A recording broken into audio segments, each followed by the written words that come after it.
ఒకడు నన్ను సేవించిన ఎడల నన్ను వెంబడింపవలెను. అప్పుడు నేను ఎక్కడ ఉందునో అక్కడ నా సేవకుడును ఉండును. ఒకడు నన్ను సేవించిన ఎడల నా తండ్రి అతనిని ఘనపర్చును. యోహాను సువార్త 12వ అధ్యాయం 26వ వచనం. ఆయనను అనుకరించటమే అన్నింటికంటే ఉన్నతమైన పరిచర్య. నేను కనుక క్రీస్తు సేవకుడనైతే నేను తప్పక ఆయనను వెంబడించాలి. యేసు చేసినట్లే మనం చేసినప్పుడు నిశ్చయంగా ఆయన నామం మహిమపరచబడుతుంది. ఇది నేను ప్రతిరోజూ మనసున పెట్టుకోవాలి. నేను యేసులా ఉండటానికి ప్రయత్నించినప్పుడు నాకు ఆయన సహవాసం దొరుకుతుంది.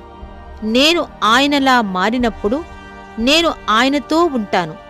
తగిన సమయం వచ్చినప్పుడు నేను పరలోకంలో ఆయనతో ఉండేలా ఆయన నన్ను పైకి తీసుకుని వెళ్తాడు.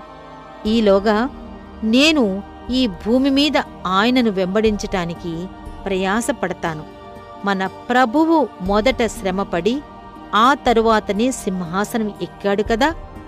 మనం కూడా ఆ విధంగానే కొంతకాలం ఈ భూమి మీద ఆయనతో కలిసి శ్రమలు అనుభవించిన తరువాతనే మహిమలోనికి వెళ్తాం. ప్రభువు జీవితంలోని అంశాలు మన జీవితంలో ఉండాలి. ఆయనతో పాటు అవమానాన్ని సహిస్తే ఆయనతో పాటు మహిమలో ఉంటాం. నా ప్రాణమా, వచ్చి ధైర్యం కూడదీసుకో. ప్రభువు విడిచిన రక్తపు అడుగు జాడల్లో నీ పాదాలు మోపు. ఆ అడుగు జాడలని జాగ్రత్తగా వెంబడించు. తన కుమారుని వెంబడించే వారిని తండ్రి ఘనపరుస్తాడన్న విషయాన్ని నన్ను మర్చిపోనియ్యకు. నేను యేసు ఎడల నమ్మకంగా ఉండటం ఆయన చూస్తే ఆయన తన కుమారుని నిమిత్తం నామీద తన అనుగ్రహం, ఘనత అనే ముద్రలు వేస్తాడు. ఇలాంటి ఘనత నాకు ఇంకెక్కడా దొరకదు. రాజులు, చక్రవర్తులు ఇచ్చే ఘనత ఏపాటిది? ఇది కేవలం నీడలాంటి ఘనత.